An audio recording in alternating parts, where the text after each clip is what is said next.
ಬದುಕಿನ ನಿರಂತರ ಪಥದಲ್ಲಿ ನಾವೆಲ್ಲರೂ ಕೂಡ ಬೊಂಬೆಗಳು. ಬೊಂಬೆಗಳಿಗೆ ಜೀವ ತುಂಬಿದರೆ ಹೇಗಾಗುತ್ತದೆ ಎಂಬುದಕ್ಕೆ ಶ್ರೀಮಂತ ಉದಾಹರಣೆ ಮಾನವ ಜನ್ಮ.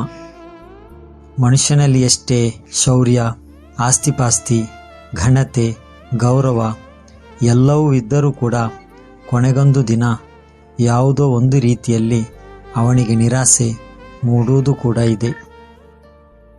ಜೀವನ ಎಂಬುದು 3 ಅಕ್ಷರದ ಪದವಾದರೂ ಅದುವೇ ನಮ್ಮನ್ನು ಪುಳಕಗೊಳ್ಳುವಂತೆ ಮಾಡುತ್ತದೆ.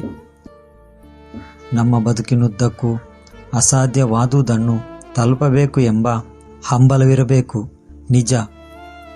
ಆದರೆ ಅದು ಅತಿರೇಕಕ್ಕೆ ಹೋಗಿ ಜೀವನವನ್ನು ಹಾಳು ಮಾಡಿಕೊಂಡಿರುವಂತಾಗಬಾರದು.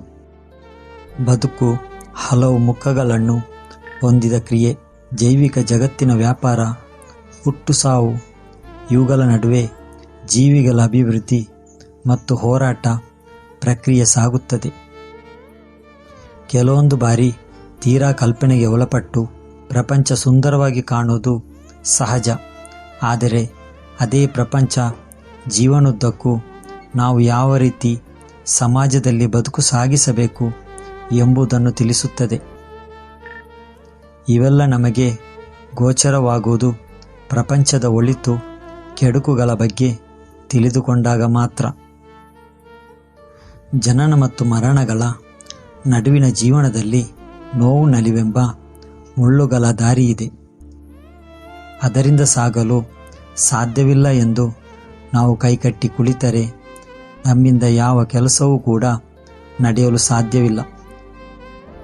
ಹೂವಿನ ಹಾಸಿಗೆ ನಮ್ಮದಾಗುವ ತನಕ ಪ್ರಯತ್ನಪಟ್ಟು ಶ್ರಮವಹಿಸಿ ಅದೇ ದಾರಿಯಲ್ಲಿ ನಡೆದರೆ ಅದರಿಂದಾಗುವ ಖುಷಿ ಲೆಕ್ಕಾಚಾರಕ್ಕೆ ಸಿಗದು. ಈ ಸಾಧನೆಗೆ ಪ್ರತಿಫಲವು ಮತ್ತು ಸಮ್ಮಾನವೂ ಕೂಡ ಸಿಗುತ್ತದೆ. ಕತ್ತಲು ಮತ್ತು ಬೆಳಕು ಎಂಬ ಜೋಡೆತ್ತುಗಳು ಜಗತ್ತಿನ ಬಂಡಿಯನ್ನು ಜೀಕಿದಂತೆ ಕಷ್ಟ ಮತ್ತು ಸುಖ ನಮ್ಮ ಬದುಕನ್ನು ಹಸನುಗೊಳಿಸುತ್ತದೆ.